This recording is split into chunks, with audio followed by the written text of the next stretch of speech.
Si tu es là, c'est que tu es comme beaucoup de personnes sur cette planète. Tu ne sais pas faire de présentation. Rassure-toi, c'est complètement normal.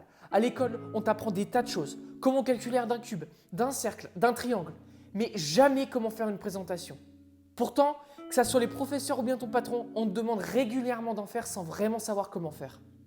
Bonjour à tous, je m'appelle Corentin Morel. Je suis actuellement étudiant en école de commerce dans le nord-ouest de la France. Avec toutes mes années passées dans ce cursus, j'ai su développer et acquérir différentes aptitudes pour faire des présentations. Sur cette chaîne YouTube, je vais te dévoiler tous mes secrets que j'ai su acquérir au fur et à mesure du temps. Dans cette vidéo, je vais te montrer comment faire face à un facteur incontrôlable lors d'une présentation, le lieu.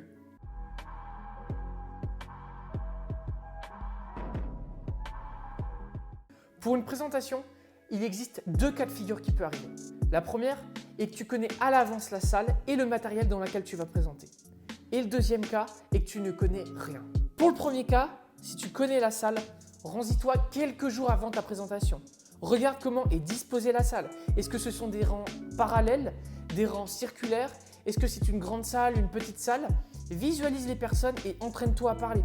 Regarde si la salle résonne ou non et si tu as besoin de parler plus ou moins fort.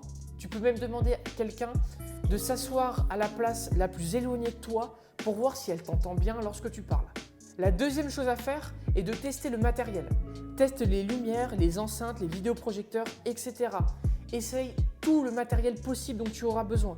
Il ne faut pas arriver le jour de la présentation et se rendre compte 3 minutes avant la présentation que le vidéoprojecteur ne marche pas ou bien que tu n'es pas le bon adaptateur pour brancher ton PC. J'ai vu énormément de personnes qui arrivent avec leur Mac ou leur PC qui ne peuvent pas se connecter au vidéoprojecteur. Ça ne fait pas sérieux quelques minutes avant de commencer la présentation.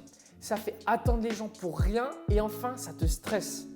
Faut prendre le PC d'une autre personne dans la salle, mais alors lui envoyer les PowerPoint.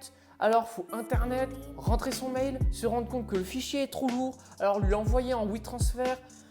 Enfin voilà, c'est complètement galère et ça te fait perdre des minutes inutilement. Si tu ne connais pas la salle à l'avance, essaye de te renseigner sur celle-ci au maximum. Essaye de voir si tu ne trouves pas des photos sur Internet, essaye de récolter des informations par différents moyens. Et si vraiment tu ne connais pas la salle, prépare au moins deux choses. Une enceinte et différents adaptateurs de ton ordinateur vers soit VGA, soit HDMI pour le vidéoprojecteur. En ce qui concerne le vidéoprojecteur, normalement, si tu vas faire une présentation dans une salle, ils ont forcément un vidéoprojecteur. J'espère que cette première vidéo t'aura plu. N'hésite pas à t'abonner et à commenter. J'essaierai de répondre à tous les commentaires. C'était Corentin Morel pour ma toute première vidéo. À bientôt.